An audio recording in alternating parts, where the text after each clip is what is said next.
Welcome to the Stephen Mansfield Podcast.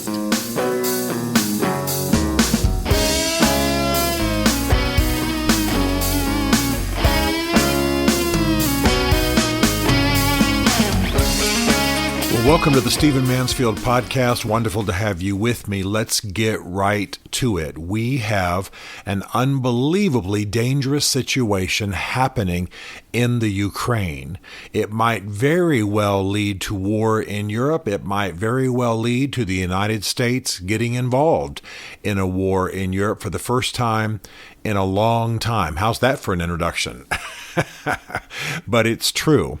And it's true largely in terms of the American side of the involvement and the threat from Russia, largely because the United States is perceived as weak right now. We'll come back to that in just a moment.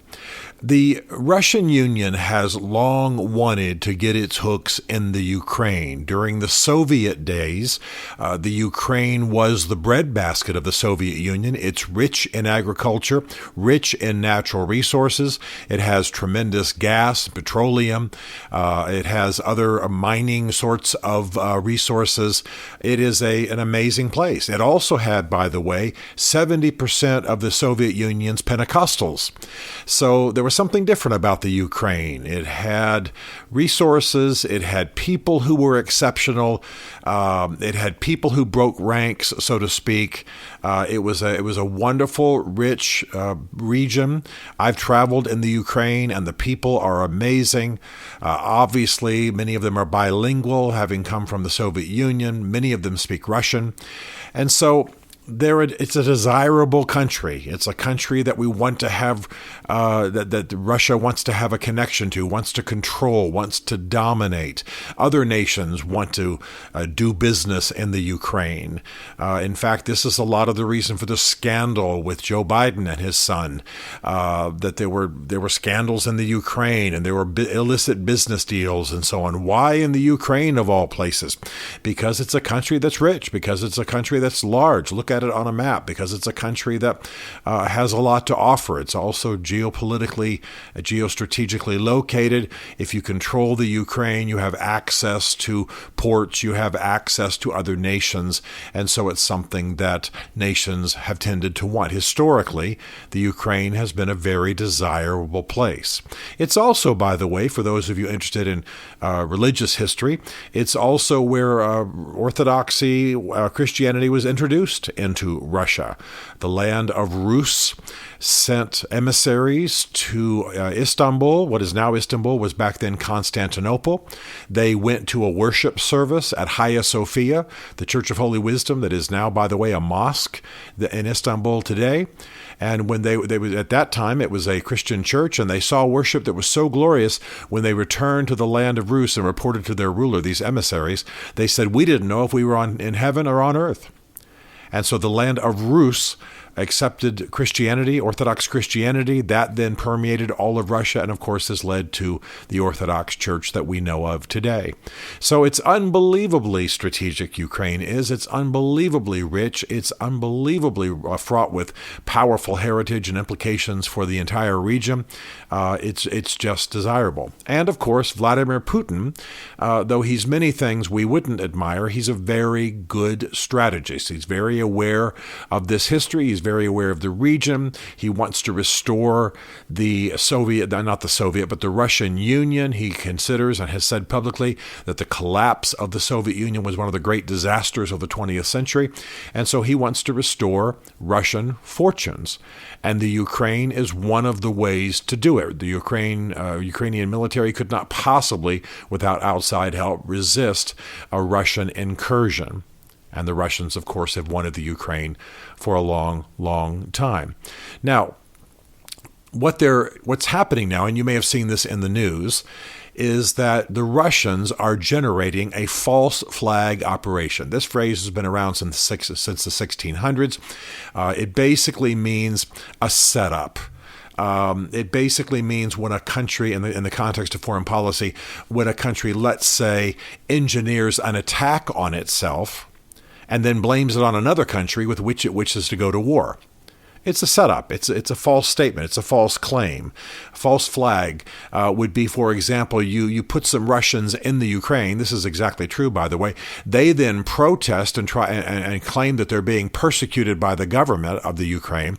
And so the Russian nation comes in to rescue these Russians who are being persecuted, supposedly, by the Ukrainian government. This then can lead to an overthrow or to war or to other kinds of military actions or the confiscation of territory. And it's all a setup. It's all false. The Russians put those people there in the first place and encouraged them and funded them as they worked against the government of the Ukraine. Russia's done this time and again in many nations. This was a standard tactic during the old Soviet days.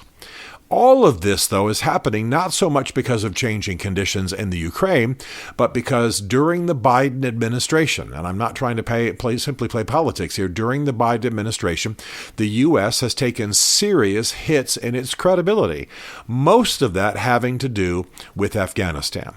Our withdrawal from Afghanistan, our leaving people, Americans, on the ground, our abandoning women, our abandoning of people who stood against the Taliban, our making deals with the Taliban, all of it, just the disgusting exit and the way we handled it. And by the way, this wasn't just Joe Biden. This was also the Trump administration. The Trump administration negotiated with the Taliban as though they were equal international partners. This strengthened them. The Trump administration announced its exit timeline, and this, of course, emboldened the Taliban, and they were ready to take over on day one. And of course, they haven't changed their stripes. They're no different than they were. They will oppress women. They will kill the opposition. They will persecute Christians. It's all already happening. People have been killed since we left Afghanistan for these very reasons. And so the United States, both because of the Biden administration and also because of the Trump administration, both are true. This is not a matter of narrow politics, believe it or not. We are perceived as unbelievably weak. And so no one really believes that the Biden administration will send America into war for the Ukraine. No one really believes that the Congress can act. The U.S. Congress is one of the least respected institutions on the planet. It has the lowest popularity rating in its history right now amongst Americans. It's perceived to be divided. It's perceived to be ineffective. It has almost no national leadership emanating from it. And believe me, we live in a media world. We live in a global society. People know what's going on. Just because you live in Cairo, just because you live in London or Paris or live in Moscow doesn't mean that you don't know the same thing a guy living in Dallas knows. In fact, I'll tell you frankly, most of the news that's broadcast overseas is more detailed and more, I'll say, intelligent, more sophisticated than American news. You know, when I listen to the news in the United States, I try not to watch much American news. I pay attention to Al Jazeera. I pay attention to the BBC. I listen to the news from other nations because it's far more intelligent. It's far more detailed. It's far more nuanced, and it covers more than just what Beyonce is doing these days. It follows or what the Kardashians are up to. It gets into the details of what's actually causing situations, and so people are very well aware of what's going on in the United States, people abroad, people who are paying attention to the news. I'm always amazed. I'll land in some remote region of the world and have a conversation maybe with a taxi driver, and his level of knowledge, because he sits there listening to the BBC on his taxi radio, he sits there listening to Voice of America, he listens to the sophisticated news broadcast elsewhere in the world. He's highly intelligent. He knows far more than even college students do in the United States about international affairs. And so these people know what's going on. They're paying attention. And the U.S. Congress is stunningly weak. And as we all know, as we're all hearing in the press, the Biden administration has not just had a bad week, as some people are declaring here in the third week of January. It's having a bad year. It's having a bad administration. Its polls are low. It's highly ineffective. The Biden administration can't rally its own party, certainly can't galvanize the GOP. It's very likely that Democrats are going to lose both the House and the Senate in the midterms. And right now, it's the GOP's for the taking in terms of the next presidential race. And that's because, believe it or not, 1 year of Joe Biden. I'm not blaming him personally. His whole administration's a little bit strange. There are certainly some good people. I'm very impressed with some of the appointments that he's made. However, overall, the administration has failed on almost every front and cannot galvanize even its own party. Now, I'm going off on this not because I want to beat on Joe Biden, because I'm happy to give Trump his due for the disasters of a foreign policy, which is pretty much where I live in terms of my focus. But the issue is that we are perceived right now as stunningly weak. Now, this, of course, is overstated, as all short-term trends are, and our enemies would be very unwise to mess with us, because once we finally declared war, once we finally sent troops abroad, we would get the job done. There's no question. We are a population that is twice that of Russia. They are twice our landmass, but we have a far more powerful military than they do, far more powerful. And it would be a disaster for them to go to war against us, even in some trumped-up proxy war like in the Ukraine. So we should defend the Ukraine. We should check Putin's aspirations, encroachments, and we should be willing to commit troops and forces to defend the Ukraine. The likelihood is that we won't. And I'll tell you what will happen next. China will move on Taiwan. And it won't stop there. This is what happens when the world's policemen, this is what happens when the United States, which has been for the most part a moral force in its foreign policy, with its powerful military, begins to weaken and show itself divided. We have a powerful, powerful military, a stunning military.